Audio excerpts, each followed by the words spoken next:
As to be expected, I had a few negative comments to my video yesterday where I talked about how poor people could have a paid-for piece of dirt with a place to live put on that cheaply. No mortgage or with a very small mortgage. And most of the comments were positive, but I got a few negative comments, not really negative comments, because they actually asked real questions. I actually made a real point that I decided to go ahead and address here in this video. I should have talked about that in yesterday's video, but it never really crossed my mind because I've never really had any problems with zoning restrictions and things like that. I never had any problem with someone coming in and telling me I couldn't live the way I was living. And like I talked about in the video yesterday, the second property I bought was actually on the grid. So I bought the property from the bank. It had been foreclosed on, and there was already an old structure on that property, old mobile home that had completely fell in, completely molded over. It wasn't worth saving. It wasn't savable.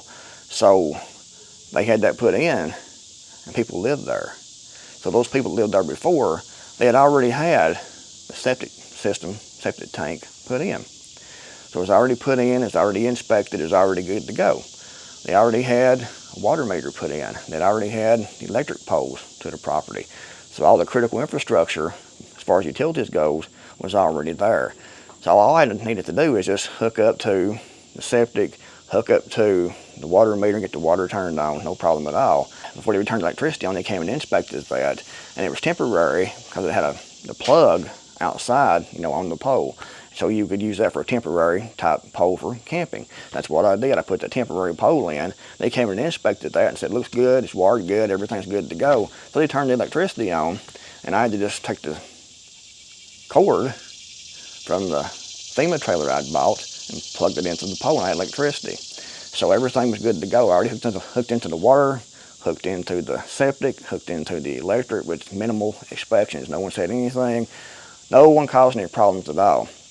And you can get some aggravation when you try to live in non-conventional structures, especially if you live or trying to live inside the city limits. But that video yesterday that I talked about buying property, cheap junk land type property. I call it junk land. It's not really junk, but it's land outside the city limits with no commercial value, anything like that. If you're going to try to buy land inside, the city limits, inside of town, you're going to pay more for it.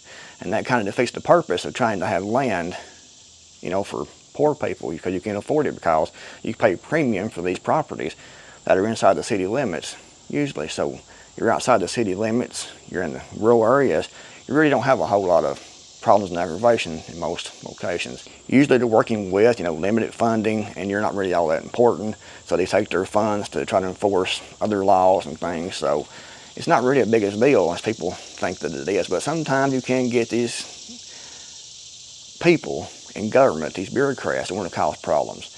And there's ways and loopholes to get around a lot of those problems. And one of those is the camping loophole. You have your property, but you're not living there full time in your camper.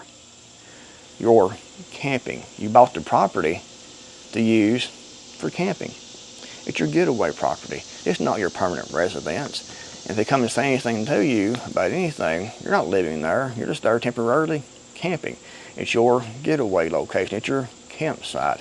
And you put this travel trailer on here to camp. It's temporary. You'll be leaving in a couple of weeks. It's just a camping trip with your family. Or just a camping trip by yourself. That's another thing. If you have kids, they're more likely to try to enforce things if you're not up to code, not up to everything, because you have kids.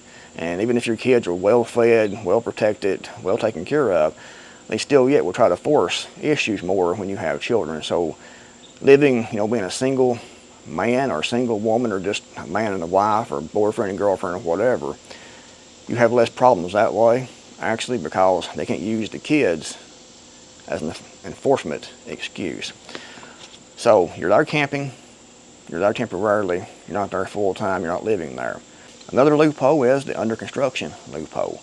You have this outbuilding, you have this storage building, and that's what it is. You're not living in it, you have it there for storage. So you have this travel trailer on that property for storage, because you're thinking about building something there later on. But it's not a residence, it's just storage. You're not really living there, it's just storage. Sometimes you stay there because you're there and you're working on your property, and you have a bed in there, but you might get tired, you might need to go to sleep. You know, you have some food in there because, you know, you're working on your property, you're cleaning that property up, you might get hungry, so you have to have something to eat. So it's just for storage. It's not a residence, it's just for storage and a place you stay there sometimes when you're tired. You go when you work, and you know, you work and it gets late, so you just go in the camper trailer you have there in the building that you put on the property. You have a bed in there in case you need to rest. So you're not living there, you're just sleeping sometimes in your storage building, in your camper, in your travel trailers you're using for storage. Another loophole is the under construction loophole. You buy your property and you move, you know, your travel trailer on that property. You may get a temporary electric pole put in, because you are constructing something else. So it's the construction loophole. You're living in your travel trailer because you're there constructing something else. You're building a home on that property that's going to meet all the codes. So you're there and you're constructing something else. That's what you may not never actually build something else. You might have some concrete blocks there. You might have, you know, part of a foundation to show you're building something else under construction, but you have to stay there temporarily, you know, in your camper, in your building, whatever you bought as a residence, not as a resident, what you bought for yourself to actually stay in, to stay out of the rain, out of the elements in. You have to stay there because if you leave, you know, someone to come in and they'll steal your building supplies and things. So you're living there, staying there, mostly temporarily.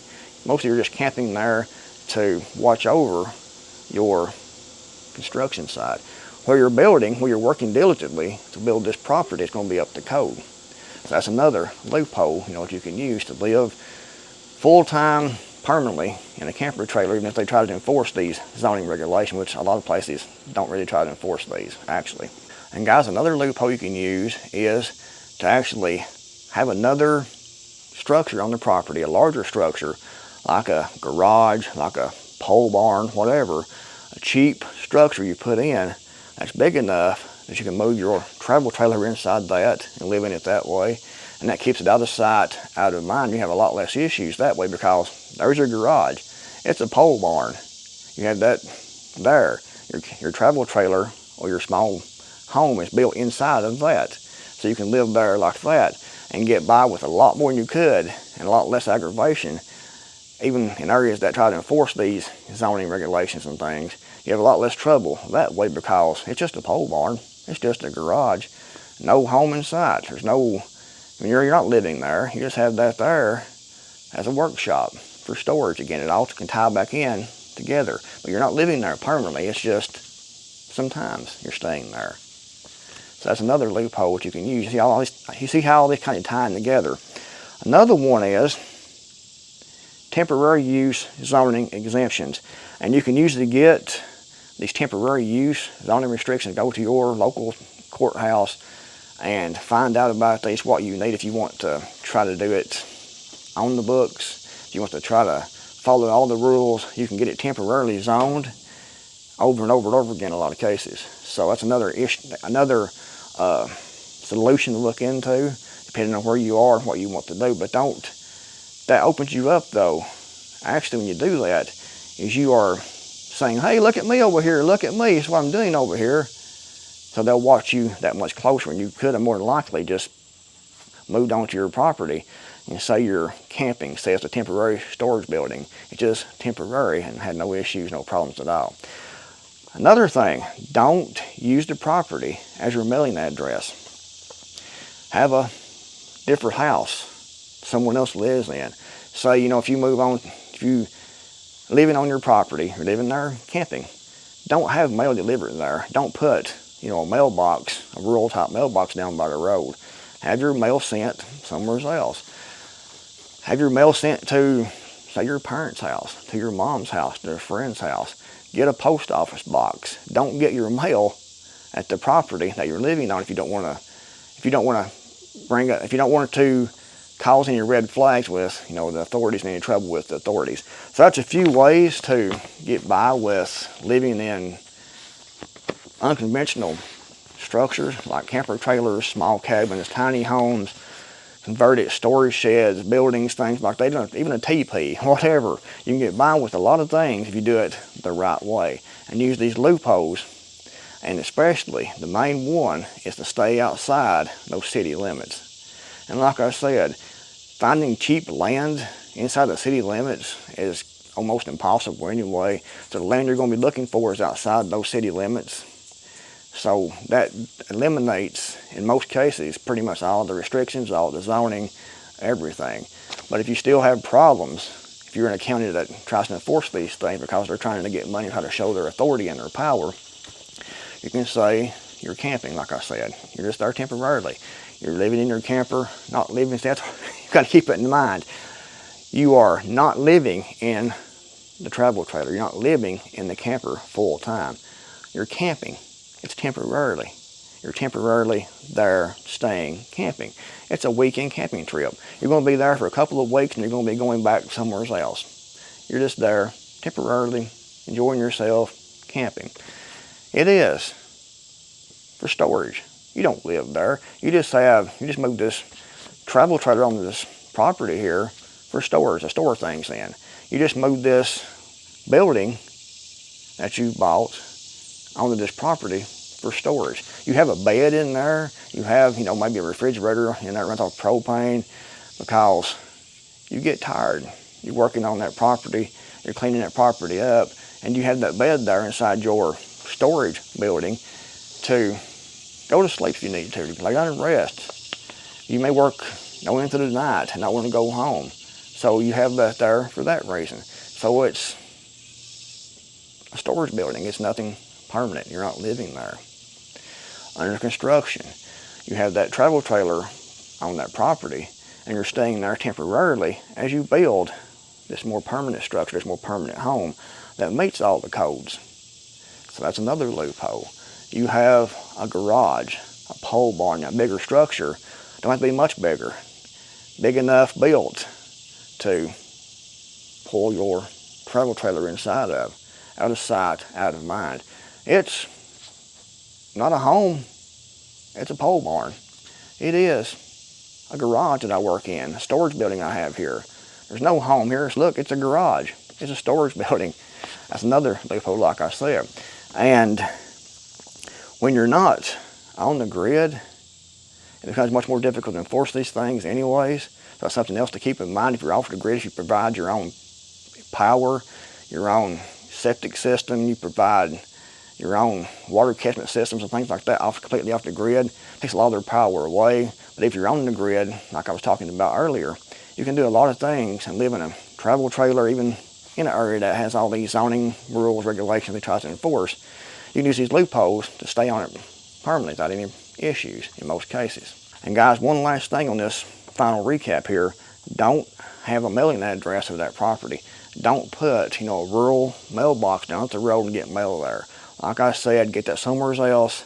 Get that at someone else's house, a parent's house, a friend's house, a relative's house, whatever. Have your mail delivered there.